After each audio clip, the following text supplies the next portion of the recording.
అందరికీ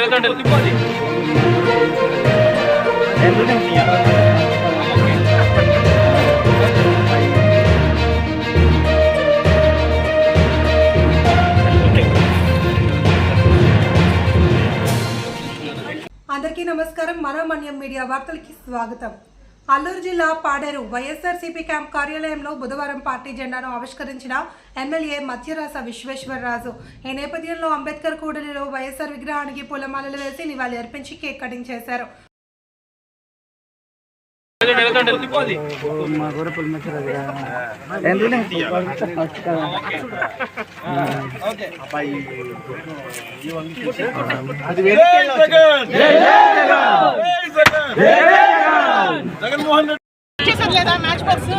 పైకి చూడండి అందరూ ఒకసారి చూడండి. మ్యాచ్ బాక్స్ ఇలా కోస్తులా పైకి చూడండి. మేడం గారు చూడండి. అలా చూడండి. అనంతరం అంబేద్కర్ కూడలి నుంచి కలెక్టరేట్ వరకు ర్యాలీ నిర్వహించి జాయింట్ కలెక్టర్ అభిషేక్ గౌడ్ కు వినతిపత్రం సమర్పించారు. ఈ కార్యక్రమంలో అరకు ఎమ్మెల్యే రేగం మచ్చలింగం, అరకు మాజీ ఎమ్మెల్యే శెట్టి పాల్గొన్న. పాడేరు మాజీ MLA Kottagolli Bhagyalakshmi, ZP chairperson Jallipalli Subhadra, party నాయకులు, జెడ్పీటీసీలు, ఎంపీటీసీలు, సర్పంచ్లు, కార్యకర్తలు తదితరులు పాల్గొన్నారు. నమస్కారాలు. ఈరోజు వైఎస్ఆర్ కాంగ్రెస్ పార్టీ దివంగత నేత వైఎస్ రాజశేఖర రెడ్డి గారు వర్ధంతి కార్యక్రమం ఈరోజు పాడేరు నియోజకవర్గంలో ఈరోజు జిల్లా కేంద్రం ఈరోజు జరపబడింది. ఈ కార్యక్రమానికి 3 నియోజకవర్గాల నుంచి వైఎస్ఆర్ కాంగ్రెస్ పార్టీ శ్రేణులందరూ కూడా ఇక్కడ వచ్చేసి ఈ కార్యక్రమాన్ని ఈరోజు విజయవంతం చేయడం జరిగింది. అందరికీ కూడా మరొకసారి హృదయపూర్వకంగా ధన్యవాదాలు. Thank you. వైఎస్ఆర్ పార్టీ 15వ ఆవిర్భావ దినోత్సవం సందర్భంగా ఇచ్చేసినటువంటి వైఎస్ఆర్ పార్టీ కార్యకర్తలకు, ముఖ్యమైనటువంటి నాయకులకు, అలాగే ప్రజలకందరూ కూడా పేరు పేరు నమస్కారాలు. మరి ఈ రోజు నుంచి అంటే ప్రతి ఒక్క వ్యక్తి కూడా ఎవరైతే పార్టీ శ్రేణులు ఉన్నారో పార్టీ ఇంకా బలోపేతానికి ప్రతి ఒక్కరు కూడా కృషి చేయాలని చెప్పేసి కోరుతున్నాము. ఇక్కడ అంతర్గత విభేదాలు ఏమున్నా సరే గతంలో ఎలక్షన్లో జరిగినటువంటి విషయాలన్నీ కూడా పక్కన పెట్టి పార్టీని బలోపేతం చేసి ఇంకా రాబోయేటటువంటి 2029 ఎలక్షన్స్లో ఈరోజే ఎలక్షన్స్ జరుగుతాయేమో అనేటటువంటి ఆలోచన విధానాలతో మనం ముందుకు వెళ్లాల్సిందిగా కోరుతూ మరి మీ అందరూ కూడా సెలవు తీసుకున్నాం. యువజన శ్రామిక రైతు కాంగ్రెస్ పార్టీ 15వ ఆవిర్భావ దినోత్సవం సందర్భంగా ఇక్కడ విచ్చేసినటువంటి వైఎస్ఆర్ కాంగ్రెస్ పార్టీ నాయకులందరికీ కూడా పేరు పేరున హృదయపూర్వకంగా మీ అందరికీ శుభాకాంక్షలు తెలియజేస్తూ ఉన్నాం.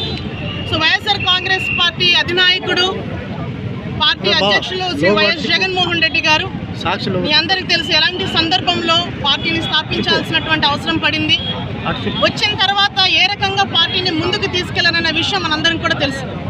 ఆనాడు సోనియా గాంధీని, ఎందుకంటే కాంగ్రెస్ పార్టీ అతిపెద్ద జాతీయ పార్టీగా ఉన్నటువంటి కాంగ్రెస్ పార్టీని గడగడలాడించి ఆ రోజు సోనియా గాంధీకి చుక్కలు చూపించి ఏ రకంగా జగన్మోహన్ రెడ్డి గారు ఈ పార్టీని స్థాపించారో, తండ్రి ఆశయాన్ని ముందుకు తీసుకువెళ్ళి ఈరోజు తండ్రి ఆశయాన్ని ముందుకు తీసుకెళ్తూ కూడా ఈరోజు పార్టీని ఎంతో చక్కగా నడిపిస్తున్నటువంటి నాయకుడు జగన్మోహన్ రెడ్డి గారు.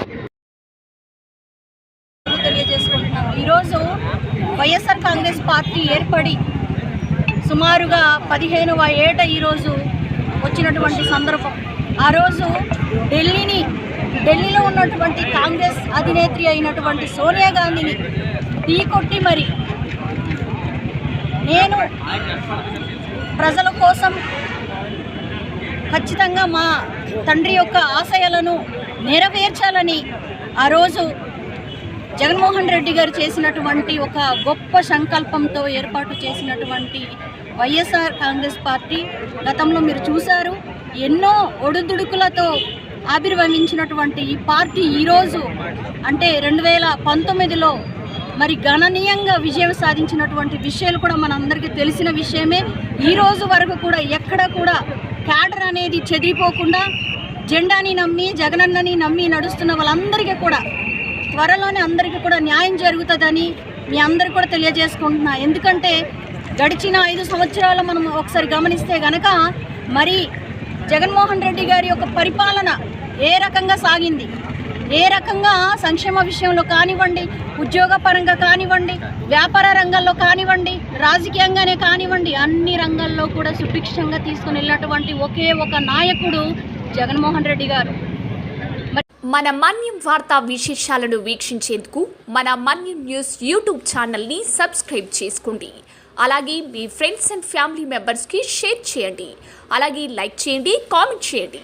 మా అప్డేట్స్ ఎప్పటికప్పుడు మీ మొబైల్ ఫోన్లో నోటిఫికేషన్ రూపంలో కావాలంటే పక్కనే ఉన్న బెల్ ఐకాన్ మీద క్లిక్ చేయండి. Thank you for watching.